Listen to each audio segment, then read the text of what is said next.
আসসালামু আলাইকুম। আপনারা কেমন আছেন সবাই? আমি এখানে 2টা ডিম দিয়ে বাটারের অরেঞ্জ পাউন্ড কেক বানাতে যাচ্ছি। তো এটা আপনাদের সাথে আজকে শেয়ার করব।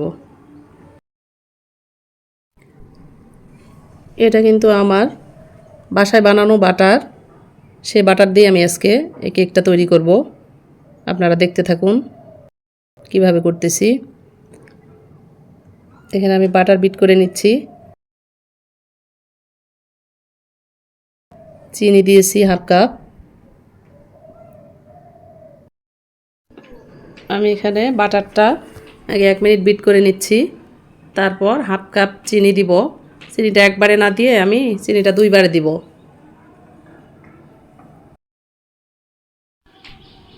আমি এখন 2টা ডিম ভেঙে নেব।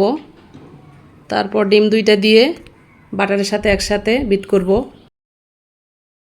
যতক্ষণ না চিনিটা পুরোপুরি মেল্ট হয়ে যাবে ততক্ষণ বিট করতে থাকব।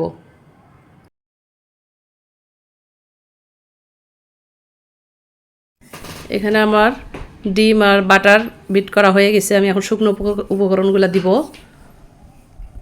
আমি এখানে 1 কাপ ময়দা নিয়েছি আর 1 টিস্পুন দিয়ে দিব বেকিং পাউডার। তার সাথে দিব 10 গ্রাম গুঁড়ো দুধ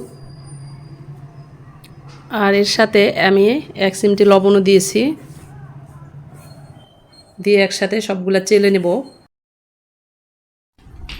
কারণবশত আমি ময়দাটা মিশানো দেখাতে পারিনি। এখন আমি যে এখানে অরেঞ্জ ইমালশন দিছি আর ফুড কালার দিয়ে দিলাম 1 ফোঁটা অরেঞ্জ কালারটা।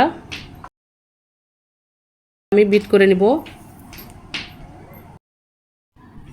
আমার এখন ব্যাটারটা রেডি হয়ে গেছে। আমি এখন মোল্ডে ঢেলে নিব। নিয়ে এখন ওভেনে বেক করতে দিব। আমি একটা কাঠি দিয়ে চতুর্দিকে ট্যাপ করে নিচ্ছি যাতে করে এয়ার বাবলসগুলো বের হয়ে যায়।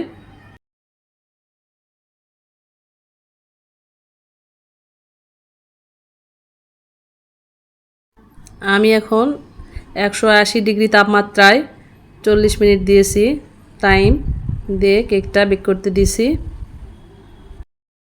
40 মিনিট পর আমি ওভেন থেকে কেকটা বের করে নিয়েছি। এই যে দেখেন ফাইনাল লুক। তারপর কেটে নিয়েছি। কাটাটা দেখানো হয়নি। এই যে দেখেন আমার অনেক পিসই হয়েছে, 15টা পিস হয়েছে। তো ভিডিওটা কেমন লাগলো জানাবেন সবাই।